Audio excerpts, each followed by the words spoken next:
Hello friends, இன்றைக்கி நம்ம டேஸ்டியான நாட்டு மீன் குழம்பு எப்படி செய்யலான்றதை பார்க்கலாம் வாங்க. ஸோ இப்போ நாட்டு மீன் குழம்புக்கு நம்ம புளி ஊற வச்சுக்கலாம். லெமன் சைஸ் அளவோட கொஞ்சம் பெரிய சைஸில் புளியை ஊற வச்சுப்போம்.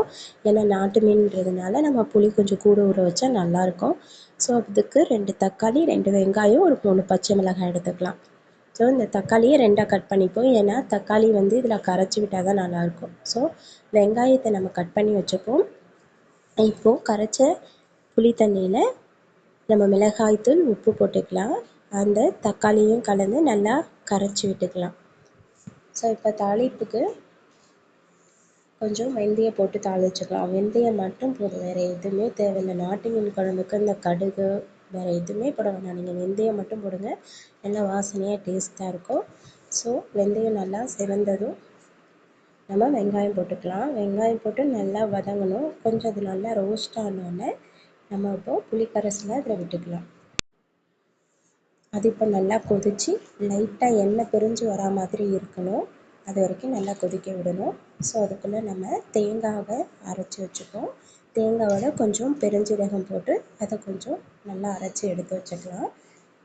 இப்போ குழம்பு நல்லா கொதிச்சிருச்சு. அதில் மாங்காய் போடுவோம். மீன் குழம்புனாலே மாங்காய் தான். ஸோ மீன் குழம்புக்கு மாங்காய் போட்டால் நல்லா டேஸ்ட்டாக இருக்கும். ஸோ மாங்காய் போட்டுட்டு நம்ம மீன் போட்டு அதை நல்லா கலக்கி விட்டு நம்ம மூடி கொஞ்சம் நேரம் கொதிக்க வைக்கலாம்.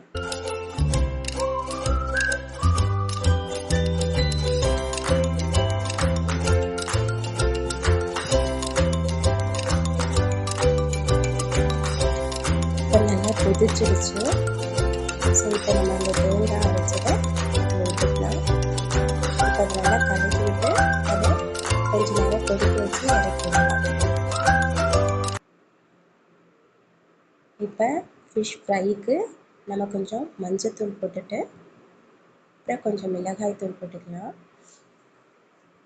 இப்போ கொஞ்சம் உப்பு போட்டுக்கலாம். ஏற்கனவே நான் சோம்பு அரைச்சி வச்சுருக்கேன். ஸோ அந்த சோம்பு தூள் போட்டுக்கலாம். இப்போ அதை நல்லா மிக்ஸ் பண்ணி அதை நல்லா ஊற வச்சுப்போம். ஒரு 1/2 hour ஊறினதுக்கப்புறம் நம்ம அதை ஃப்ரை பண்ணால் நல்லா டேஸ்ட்டாக இருக்கும்.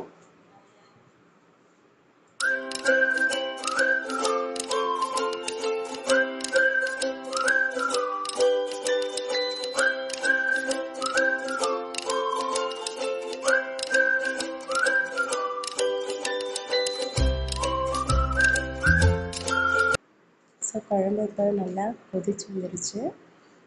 இப்போ அதை இறக்கிட்டு நம்ம ஃபிஷ் ஃப்ரை பண்ணிக்கலாம்.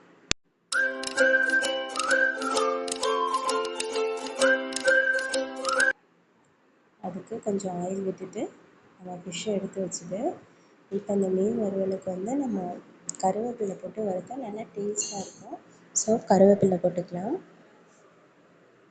இப்போ அதை நல்லா ஃப்ரை பண்ணி எடுத்துப்போம்.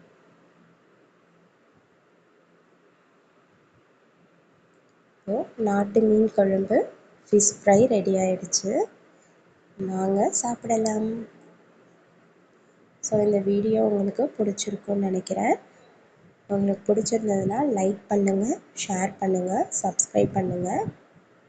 உங்கள் ஃப்ரெண்ட்ஸ் எல்லாருக்கும் இதை ஷேர் பண்ணுங்கள். ஸோ இதில் உங்களுக்கு ஏதாவது கருத்து இருந்ததுன்னா நீங்கள் கமெண்ட் பண்ணுங்கள். தேங்க்யூ.